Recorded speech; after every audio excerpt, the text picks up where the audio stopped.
Hello, Don Jacobs. Hello, Bram Duffee. Don, I may call you for arrows too? Thank you very much. Hello.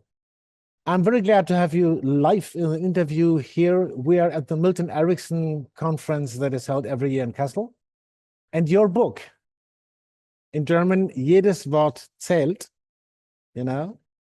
is now published in German with a big help of Ernil Hansen, who brought that book to us and who helped us to bring it in good German for the German market and for the German people. The original title was Hypnotic Communication in Emergency Medical Settings. This is the point. In German means Kommunikation mit Patienten in der Rettungs- und Notfallmedizin. At first, thank you for the book. And the second is, where do I meet you now for arrows? Where are you now? I'm in Kassel, and you? I'm in a little fishing village called Punta Perla in Jalisco, Mexico, with the best longboard surfing in the world. Okay, great. But I guess I should already let that out of the bag, but we do have crocodiles here, so don't send a lot of people. No problem. And thank you that you take your time, just not surfing now and talking with us. Bram Duffee, where do I meet you? Well, I'm in Houston, Texas, and I just want to clear the air and say that not every American is a Donald Trump supporter. So for those of you, no matter when you're listening to this, I just want, to make sure that we all understand that there are damages in the world that can be done by our leaders, and not all folks, subscribe to those same things. Thank you for saying that. Thank you very much. Thank you that you're here. And this is an emergency case somehow too, and you helped in it. Okay, let's come to your work and to your book. I think the first thing is that you see communication in emergency medical cases seems to be something very, very fundamental. Why is that so fundamental? Before we come to details, Bram, first to you, why is that so fundamental to care about the communication in these cases? Well, I'll tell you that I've been a paramedic for 25 years, and at the same time of being a paramedic, I also am a communications professor. So I teach communication and I do the field. And it amazes me that although we act like we practice or think about what to truly say and how to talk to patients, we don't do it in practice any kind of way. So there's no true training and there's no true implementation of positive communication that happens with patients. In fact, there's a lot of blunt negativity that can happen with language by rescuers during these situations. Okay. Poirot. Well, Rudyard Kipling says that words are mankind's most potent drug. I don't really like to think about that so much as I do the indigenous approach, which is words are sacred vibrations that resonate. But whether we take those two together or not, communication and words we know have a hypnotic effect, and from childbirth all the way up. Yeah. And during times of stress, such as that happens in medical emergencies and traumas, people become hypersuggestible automatically, intuitively, and naturally to the messages of a perceived trusted authority figure. And that is who is represented in the professional first responders like Bram, who show up at a scene. So right away, they are having that opportunity for life-saving and healing within just a few proper words. Okay, thank you. One of the things that's happened right now is that the telepathy tapes have just gone crazy. I don't know if you're familiar with that, but that's something worth checking out. And it's a documentary that looks at just the power and the truth that telepathy is potentially a real thing. And so when we think about how we connect with people, there are more and more ways of seeing this in an evidentiary kind of way, that how we connect, how we communicate really matters. Yeah, it matters. The translation in German is jedes Wort zählt. Every word matters. This is the title of the book in German. And as we said before we took the recording thing, I want us to go through, because I'm not an expert in all that, of course. I just want to go to the form that you gave to the book for some very, very important points of communication and phenomena in communication, and what counts really, And these are 9 parts and nine words that cluster this, as far as I understood that. And there are so many examples in the book, so many really clear sentences that you could say, or that you should be careful to say or not. And one thing you start with is to be credible. That means glaubwürdig sein for the German people. Credible. What is so important to be credible? Why is it so, and what does that mean? Whoever wants to start. For arrows, I don't know. Go ahead, Bram. Yeah.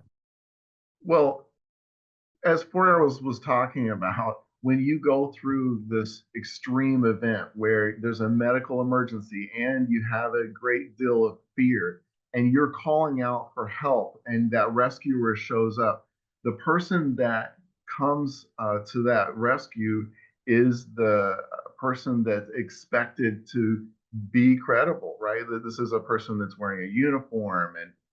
And so a lot of that, when we talk about credibility, a lot of it is thinking about your role in this situation and preparing yourself mentally and physically to be able to present that image that is required for you at that moment.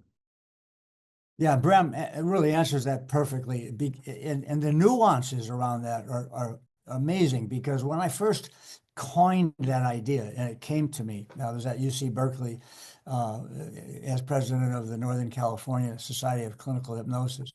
And it was the credibility factor that my students often said, well, is this hypnosis for real? That kind of comes into the picture a little bit. I wanted to use a word for that.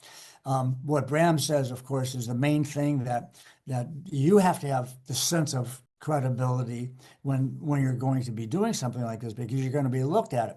I was called the voodoo doctor when I was doing CPR on somebody, and when I was fire service.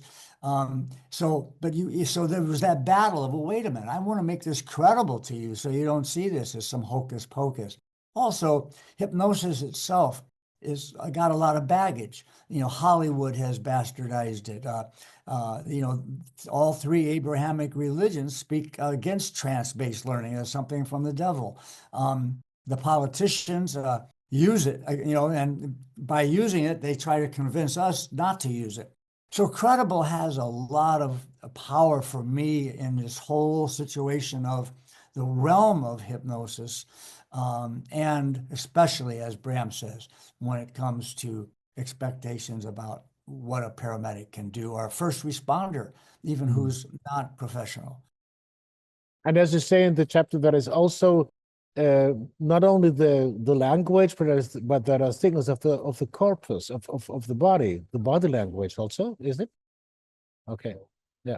Yeah, it's all about that. We're nodding our heads, both of us, right? And that's what when Bram mentioned this idea of telepathy, body language is probably a starting place for telepathy. Telepathy doesn't get a lot of academic credibility.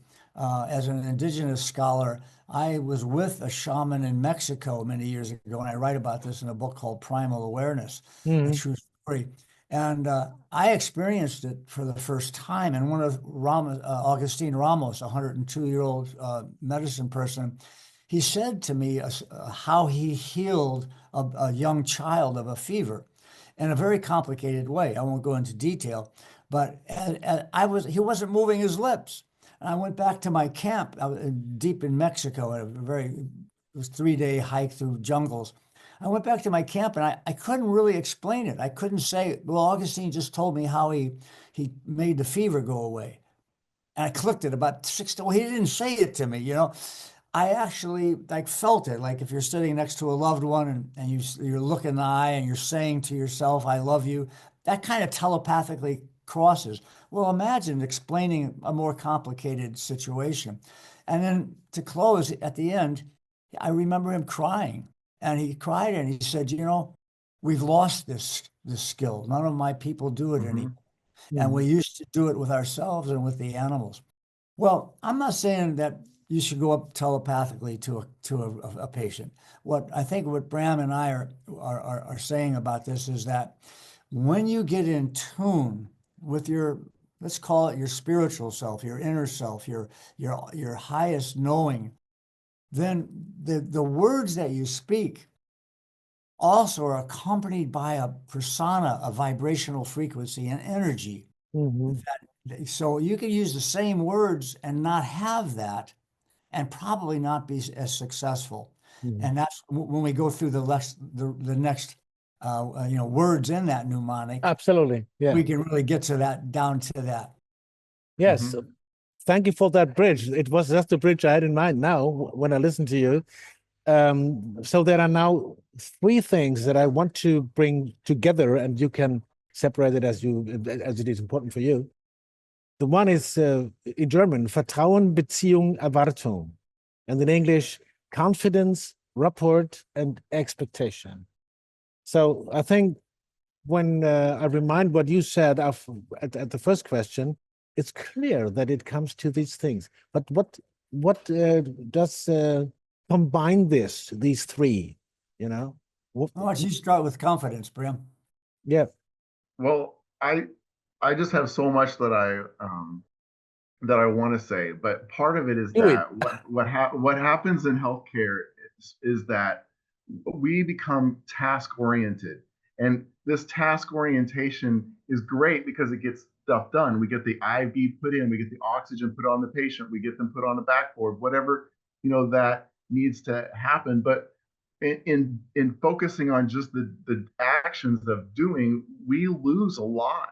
And I want to make it clear that nothing that Four Arrows and I are proposing has anything to do with changing the way we handle healthcare. We are suggesting that you perform the job just exactly as you were trained, but there does become a time when you stop connecting with people. And so we're saying that folks need that. And they're in a desperate moment. And so for that to happen, you have to be able to look at that person in the eyes and have that genuine connection. And there are different ways that we could look at it as far as levels of depth that connection can have. Because on some levels, you might have a patient who has their cell phone out and they're kind of relying on that for a crutch, or other folks on the other end of the spectrum might be looking at you with desperate need for that. And I've been with lots of dying people who that are in need of that. And it's good to be able to have training and have a plan and know how to best connect with folks in their most vulnerable moments. And I know we were moving down the algorithm, but I got lost in my words, so you may have to.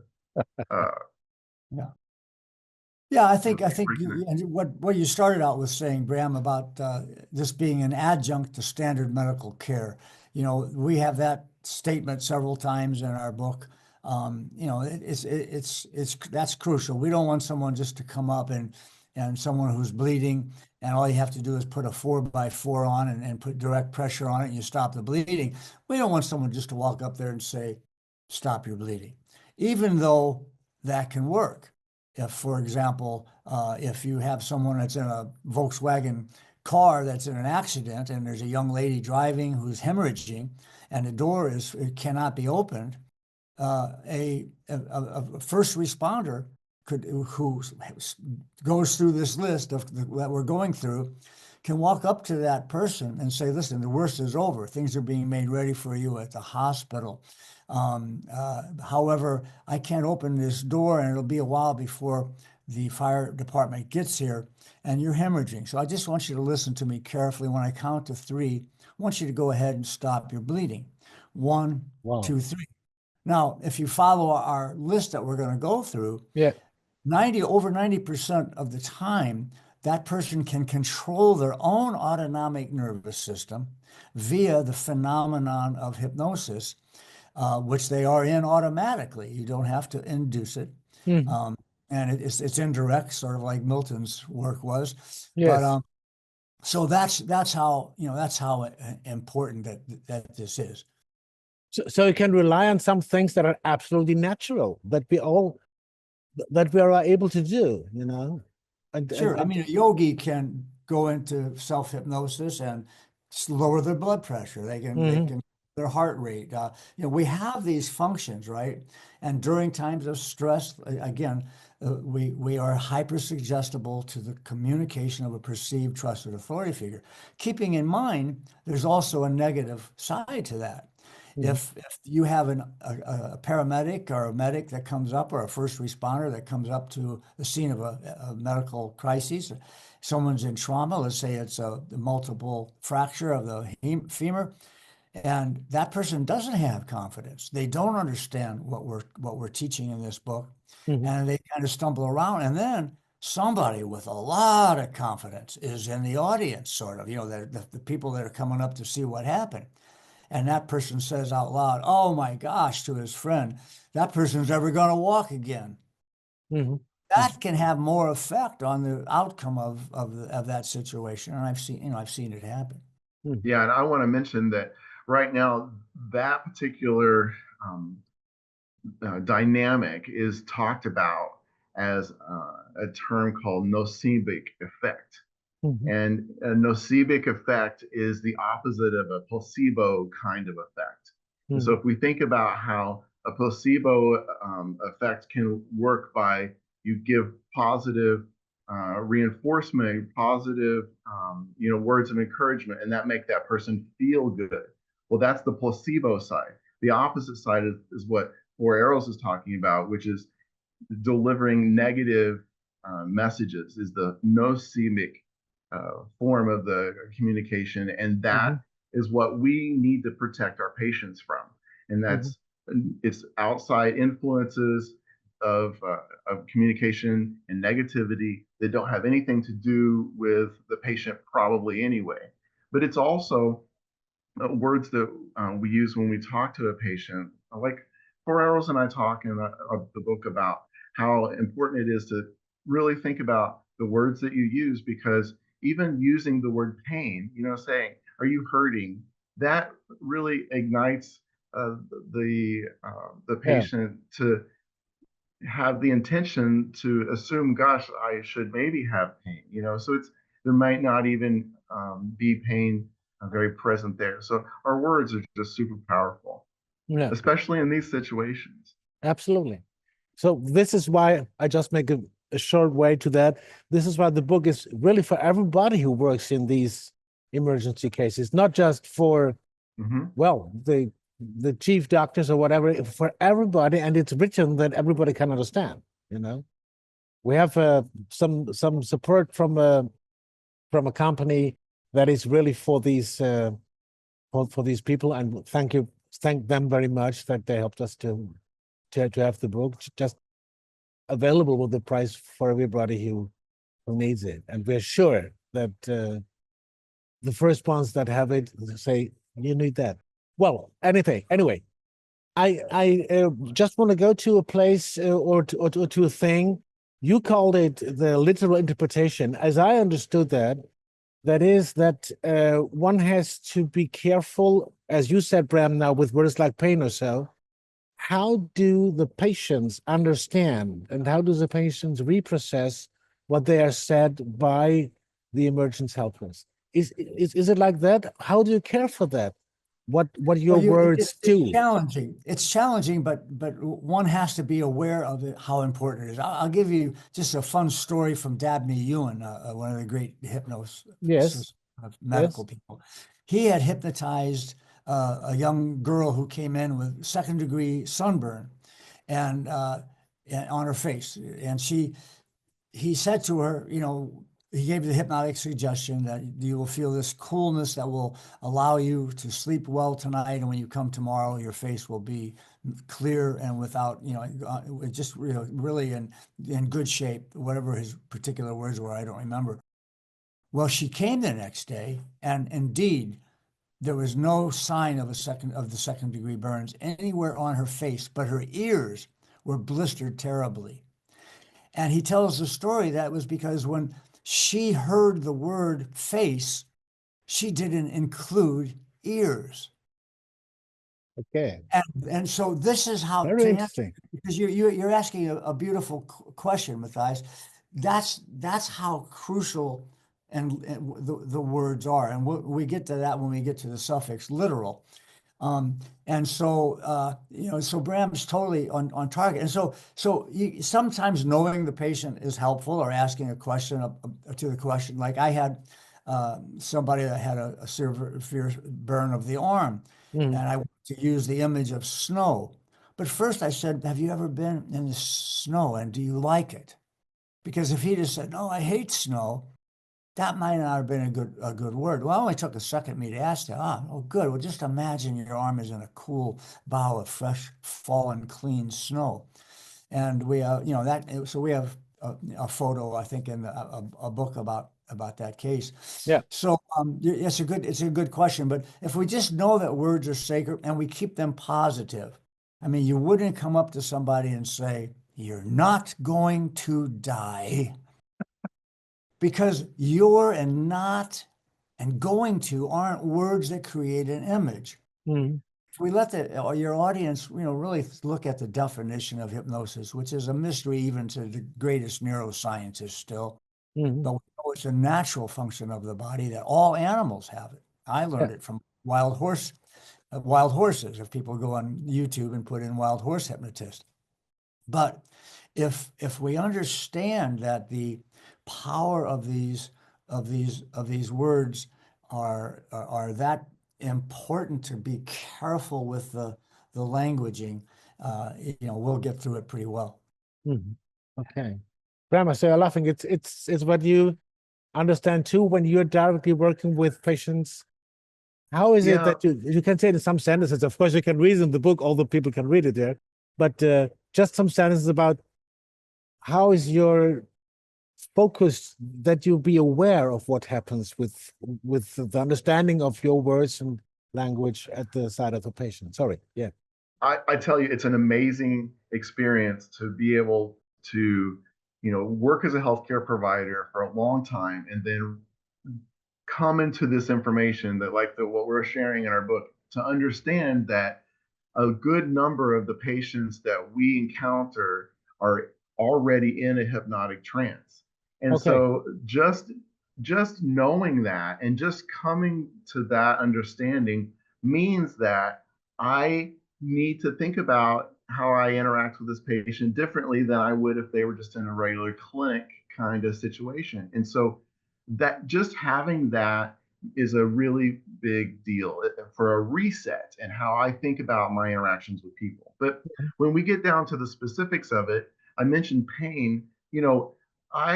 I think that the Wong-Banker pain scale, where we say from 0 to 10, how much is your pain, all this kind of stuff, is really counterproductive. And so specifically when it comes to pain, I say things to patients like, what area do you think needs most attention? And so what I'm doing is I'm trying to figure out, I don't need to activate words that say, tell me what hurts the most. I don't need to, activate that pain, because I'm there to soothe and help the person. And one of the things that our book does is I feel like it finally gives emergency providers permission to do more than offer therapeutic communication. I know that's a big word used a lot in nursing, and we are saying that it's okay to connect with your patient.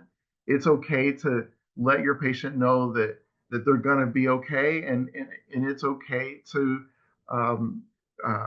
try to change the physical problem with the words that Yeah.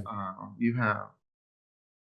That's very interesting because for many people it sounds like magic, but somehow it seems to be something like a natural magic because we live in that also. We all live in this kind of magic, say, or in kind of trance phenomena, as you said when you said your examples. And this has to be, we have to be aware of that. That's how I understand that. Okay. What about images? Like, in the original it's called images. In German we say innere Bilder. This is somehow different, but I think you mean the same. What is important with these images, and what has this to do with your images on the side of the helper and of the side of the patient? How do they get in contact? Well, let me just real briefly go through the whole acronym so people kind of get a sense of it, and then I'll come right into the image. Thank you. So you talked about the first one, confidence. That's speak with certainty and assurance before you speak. Reinforce the patient is in good hands with your tone, your body language, like Bram was saying, your eye contact, and your having this calm authority. And then you can do something that, and we offer techniques for this, for developing a positive rapport, not this person in the standby or who's just yelling, "You're never going to walk again."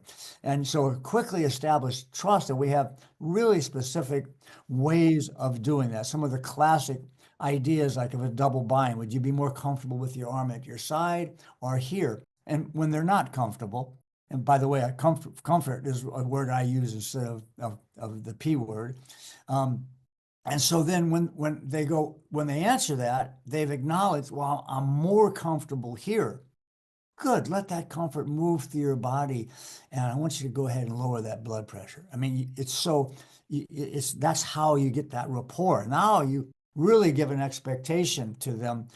In just a moment, you'll notice your breathing becoming steadier. As you focus on my voice, you'll feel calmer. And something happens. And now they start to put that trust in you that really starts to get to the image. And what is the image? Well, and why do words have to form an image?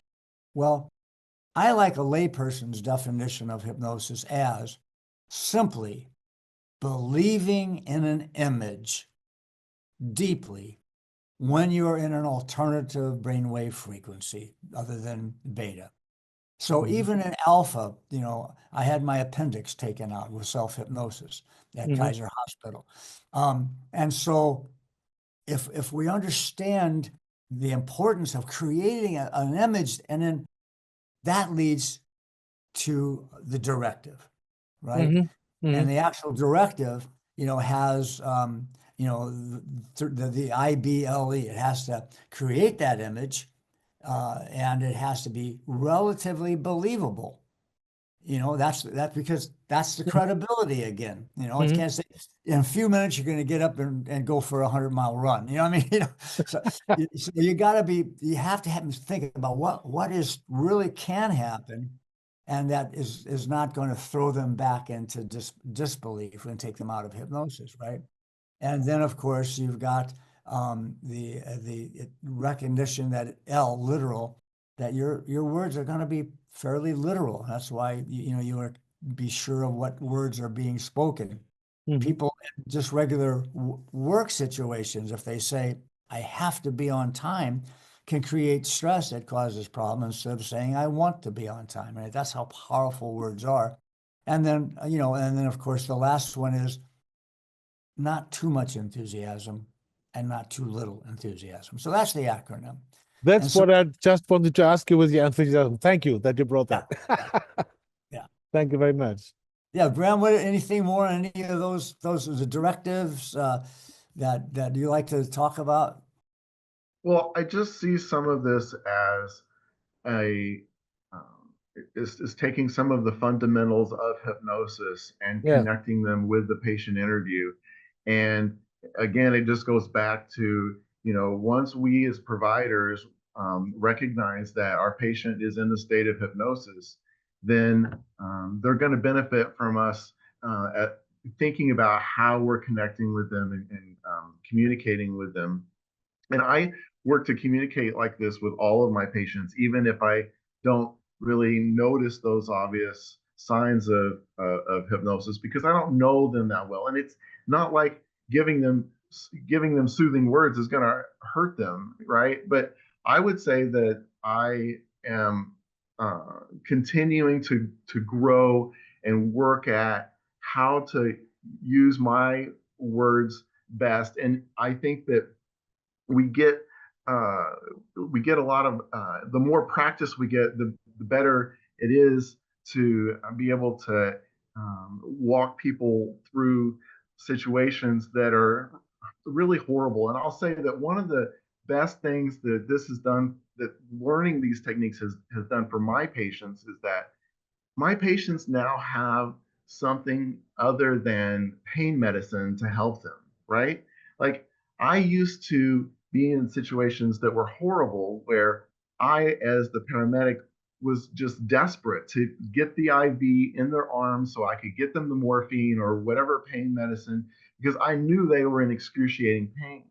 And so, and now that I have this new mindset, I can think about the importance of how I'm communicating with that patient while I'm getting that pain medicine ready. Because the truth is that, I don't know if you've had pain medicine or not before, but if you're in severe pain, that pain medicine is never going to take that pain away. All it does is sort of dull the pain, and it makes your mind not care about it so much. But excruciating pain is still going to be there. So whether that patient gets no pain medicine because you couldn't offer it, or because you did get them that medicine, either way, the ability to be able to use positive imagery that reorients their physical orientation towards healing. And we can do that with just our words. I have friends that maybe haven't read the book before, but they kind of know what I'm into. They'll ask me, they'll say, well, what's the secret? Like, what are are there like special words to use? And it's just so much more than that, because Yeah. like we're talking about, we have to connect with the patient the right way. And the language that we use needs to be appropriate to the situation and the person. And, if I'm trying to help a person who's in heat exhaustion, then like Four Arrow said, if they've had negative experiences with snow, that's probably not the kind of visions I want to give them. So we have to be just uh, sensitive to our patients. And again, I think that emergency medicine is a field that has a faster burnout rate than other fields. And one of the Mhm. reasons for it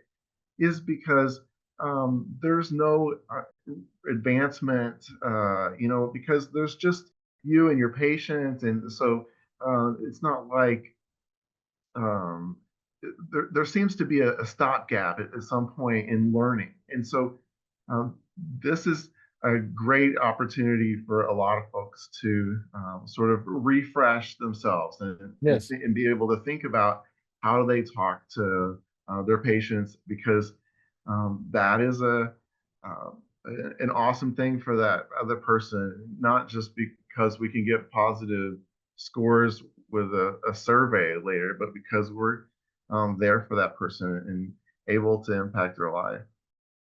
Yeah, I like something that Bram said, a couple of things. One of them, Bram, it comes right out of your dissertation. Bram's doctoral dissertation was really about how intuition and experience has oftentimes a much better outcome than following the details step by step from the book.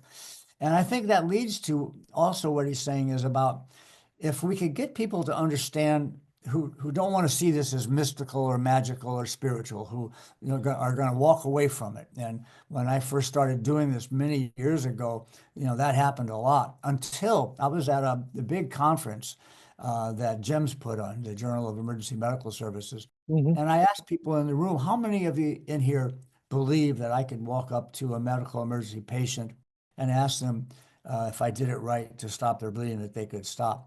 There weren't 2 hands out of 300 that went up. And I think that didn't mean that not everybody didn't believe it. Maybe some of them just didn't want to raise their hand. But then I went through my workshop presentation on these items, and I asked the question again.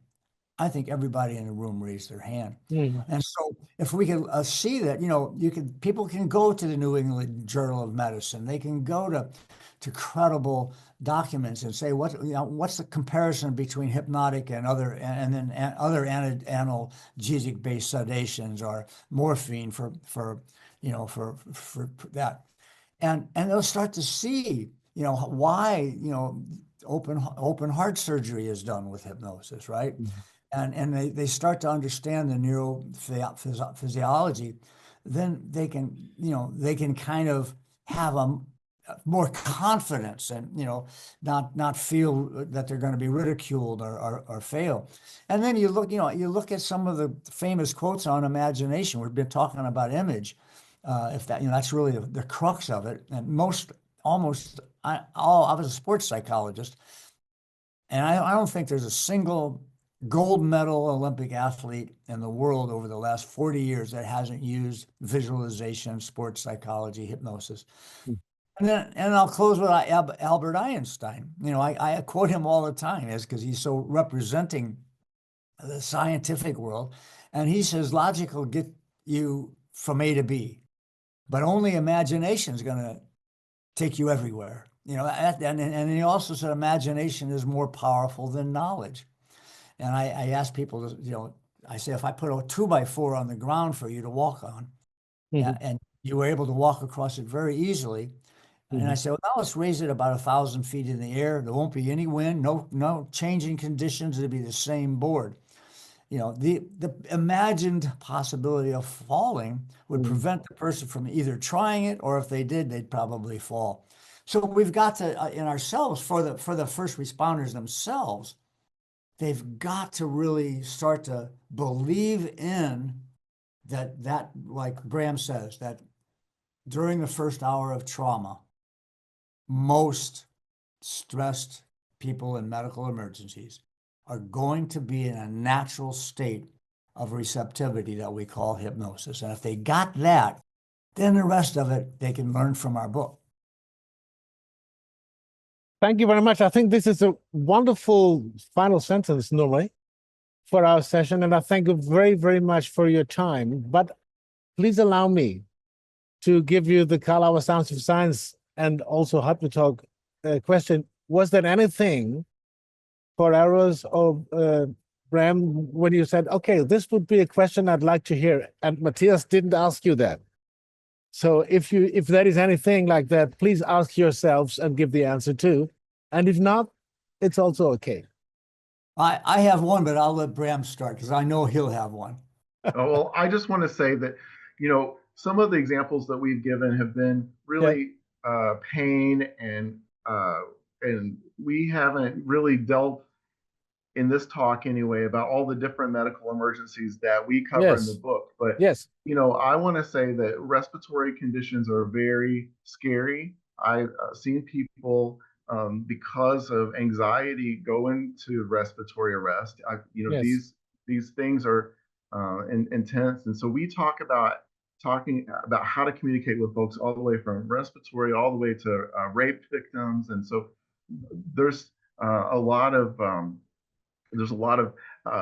awesome directions there to help guide that learning experience. And also I want to mention that I work with the First Responder Behavioral Health Institute, and because of my connection with them, they've allowed me to put on an online class that supports this book.